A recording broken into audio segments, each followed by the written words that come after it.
வணக்கம். ஆகாஷ்வாணி புதுச்சேரி செய்தி அறிக்கை வாசிப்பவர் வான்மதி.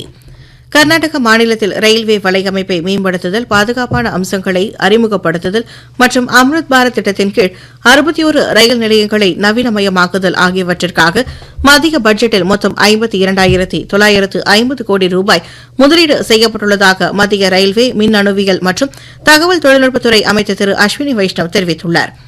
அவர் இன்று பெங்களூருவில் செய்தியாளர்களை சந்தித்தபோது இந்த ஆண்டு கர்நாடக மாநில ரயில்வே திட்டங்களுக்காக மொத்தம் 7,748 கோடி ரூபாய் நிதி ஒதுக்கப்பட்டுள்ளதாகவும் கூறினார்.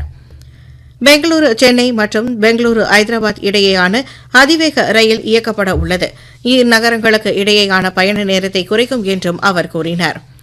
புலிகள் சரணாலயம் அமைந்துள்ள மாநிலங்களின் தலைமை வனவிலங்கு காவலர்கள் மற்றும் புலிகள் காப்பகங்களின் கள இயக்குநர்கள் பங்கேற்ற மாநாடு மத்திய சுற்றுச்சூழல் துறை அமைச்சர் திரு பூபேந்திர யாதவ் தலைமையில் ராஜஸ்தான் மாநிலம் ஆல்வாரில் இன்று நடைபெற்றது. இம்மாநாட்டில் ஏற்கனவே எடுக்கப்பட்ட கொள்கை முடிவுகள் பற்றி ஆய்வும், மேலும் புலிகளை பாதுகாப்பதில் ஏற்படும் சவால்கள் மற்றும் அதனை எதிர்கொள்வது குறித்தும் விவாதிக்கப்பட்டது. அகில இந்திய மருத்துவ அறிவியல் நிறுவனங்களின் எண்ணிக்கை நாடு முழுவதும் 6லிருந்து 23ஆக உயர்ந்துள்ளதாக மத்திய சுகாதாரம் மற்றும் குடும்ப நலத்துறை அமைச்சர் திரு ஜே.பி. நட்டா கூறியுள்ளார். ஃபரிதாபாத்தில் உள்ள கல்வி நிறுவனம் ஒன்றில் நடைபெற்ற பட்டமளிப்பு விழாவில் உரையாற்றிய அவர், தாய்சேய் நலம், தொற்று மற்றும் தொற்று அல்லாத நோய்கள் உள்ளிட்ட முக்கிய சுகாதார பிரிவுகளில் இந்தியா குறிப்பிடத்தக்க முன்னேற்றம் அடைந்துள்ளது என்று குறிப்பிட்டார்.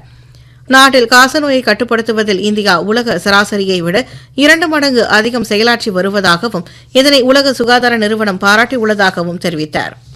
என்ஆர் காங்கிரஸ் கட்சியின் 16ஆம் ஆண்டு விழா புதுச்சேரி பாக்கமுடியான்பேட்டில் உள்ள அதனை தலைமை அலுவலகத்தில் கொண்டாடப்பட்டது.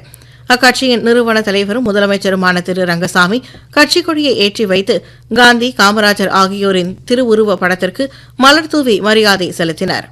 தொடர்ந்து நிர்வாகிகள் மற்றும் பொதுமக்களுக்கும் இனிப்பு வழங்கப்பட்டன.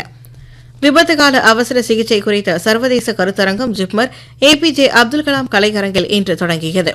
புதுச்சேரி துணைநிலை ஆளுநர் திரு கைலாஷ்நாதன் குத்துவிளக்கு ஏற்றி கருத்தரங்கை தொடங்கி வைத்தார்.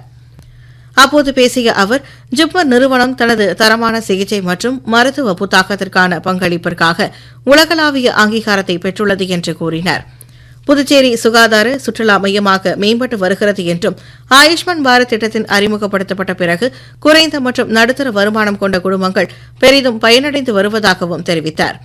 நடப்பு வரவு செலவு திட்டத்தில் மத்திய அரசு பொது சுகாதார பராமரிப்பு துறைக்கு அதிக முன்னுரிமை அளித்து வருவதாகவும் அவர் குறிப்பிட்டார்.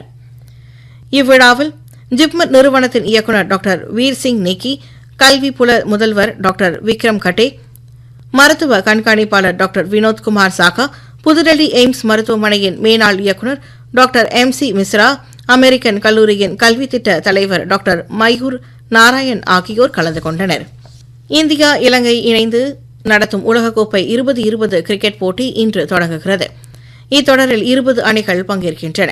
தற்போது மும்பை வான்கடே மைதானத்தில் தொடங்கி நடைபெறும் ஆட்டத்தில் அமெரிக்காவிற்கு எதிராக ஆடி வரும் இந்திய அணி சற்று முன் வரை 4.5 ஓவரில் 1 விக்கெட் இழப்பிற்கு 38 ரன் எடுத்துள்ளது. இத்தொடரில் இந்தியா பங்கேற்கும் எல்லா போட்டிகளையும் இந்தி மற்றும் ஆங்கிலத்தில் நேரடியாக ஒளிபரப்ப ஆகாஷ்வாணி ஏற்பாடு செய்துள்ளது.